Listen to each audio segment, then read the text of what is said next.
महाराष्ट्र में देवेंद्र फडणवीस की सरकार भी अब लव जिहाद पर और धर्मांतरण पर, ये दोनों मुद्दे जिसको लेकर के चुनाव में बहुत मुखर रहे हैं, वहां पर भी एक मॉडल चालू होने जा रहा है। देवेंद्र फडणवीस सरकार ने लव जिहाद और जबरन धर्मांतरण के खिलाफ एक सख्त कानून बनाने की तैयारी कर ली है। साफ कर दिया कि अब कानून बनेगा, क्योंकि देवेंद्र फडणवीस सरकार ने डीजीपी के नेतृत्व में कमेटी बनाई जिसमें 7 सदस्य हैं।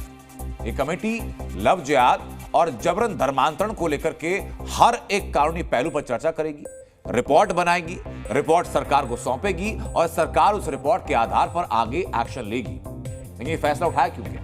ये फैसला इसलिए क्योंकि राज्य में लगातार लव जिहाद की घटनाएं बढ़ रही थी। सरकार इसी को लेकर चिंता में थी और इसी चिंता को लेते हुए एक्शन प्लान तैयार किया गया। तो देवेंद्र फडणवीस की सरकार की तरफ से लव जिहाद पर नकेल कसने का ऐलान हुआ तो एक जमात ऐसी भी आई सामने जिसे इससे भी परेशानी है। महाराष्ट्र की हुकूमत हिंदुत्ववादी नजरिए को बढ़ावा देने में लगी हुई है, फिरकावाराना सोच, फिस्ताई जहनियत रखती है और उसी का नतीजा है लव जिहाद पर कानून बनाना। ये कानून किसी एक व्यक्ति के लिए, एक धर्म के लिए, एक मजहब के लिए नहीं वजूद में आता है। कानून देश में रहने वाले हर नागरिक के लिए, हर शख्स के लिए बराबर है। लेकिन यहाँ जो पालन होता है, जो निचले लेवल पर जो इसका पालन होता है, वो सिर्फ एक समुदाय के खिलाफ होता है। हालांकि एजेंडा फैलाने वालों के अपने तर्क हैं, इनके अपने तथ्य हैं, इनका अपना परसेप्शन है। इनको अगर एक तरफ रखा जाए, इनकी ना सुनी जाए, इनको कुछ देर के लिए दरकिनार किया जाए, तो आपको ये जानना चाहिए कि आखिरकार देवेंद्र फडणवीस की कमेटी करने क्या वाली है, किस किस पॉइंट पे एक्शन लेगी। लव जिहाद से जुड़ी शिकायतों की यह कमेटी जांच करेगी, उनकी सच्चाई को परखेगी। जबरन धर्मांतरण के जो आरोप हैं, वो आरोप कितने सही हैं, कितने गलत हैं, इसकी जानकारी जुटाई जाएगी। शिकायतों पर सरकार क्या कर सकती है, इस बात के सजेशन सरकार को दिए जाएंगे। इसके साथ कमेटी दूसरे राज्यों में जो ऐसे कानून हैं, वो कानून कैसे फंक्शन कर रहे हैं, नियम कायदों के साथ कैसे संतुलन बैठाकर चल रहे हैं, इसकी भी स्टडी की जाएगी, ताकि कानून कड़ा बने, कानून कारगर बने।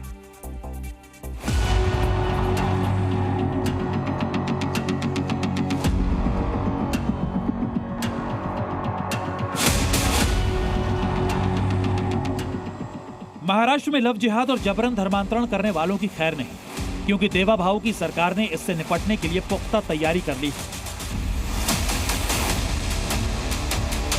महाराष्ट्र गृह विभाग की तरफ से जारी आदेश के मुताबिक लव जिहाद के कानून का मसौदा तैयार करने के लिए कमेटी को 1 महीने का वक्त दिया गया है। ये कमेटी महाराष्ट्र के डीजीपी संजय वर्मा की अध्यक्षता में बनाई गई है। धर्मांतर विरोधी कायद्यासंदर्भात एक समिती स्थापन केली। यासाठी राज्याचे हिंदुत्ववादी मुख्यमंत्री आदरणीय देवेंद्र फडणवीस साहेबांचा मनापासून आभार मानेन की ह्या निर्णयामुळे असंख्य आमच्या हिंदू माता भगिनींना फार मोठं एक सुरक्षा कवच आता आमचं महाराष्ट्राचं सरकार देणार आहे। महाराष्ट्र में अगर ये कानून बनता है तो लव जिहाद और धर्मांतरण के खिलाफ कानून बनाने वाला देश का ये 11वां राज्य बन जाएगा। इससे पहले उत्तर प्रदेश, हरियाणा, हिमाचल प्रदेश, गुजरात, झारखंड, मध्य प्रदेश, उत्तराखंड, ओडिशा, कर्नाटक और छत्तीसगढ़ में लव जिहाद और धर्मांतरण विरोधी कानून बनाए जा चुके हैं। हालांकि महाराष्ट्र में इस कानून को बनने के लिए कमेटी के ऐलान के साथ ही सियासी शोर मच गया है। फ्रॉड करके लोग चुनाव जीते हैं।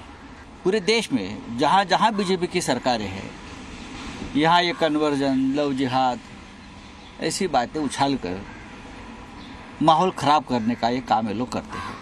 महाराष्ट्र सरकार या दिल्ली की सरकार या यूपी की सरकार, ये इनका सुबह शाम एक ही चीज़ है कि किस चीज़ से मुसलमान को परेशान किया जाए। महाराष्ट्र में इस कानून पर जहां एक तरफ सरकार पूरी तैयारी के साथ एक्शन मोड में उतर रही है, वहीं लगता है विपक्ष भी 2-2 हाथ के लिए एक्टिव हो चुका है। ब्यूरो रिपोर्ट, जी मीडिया।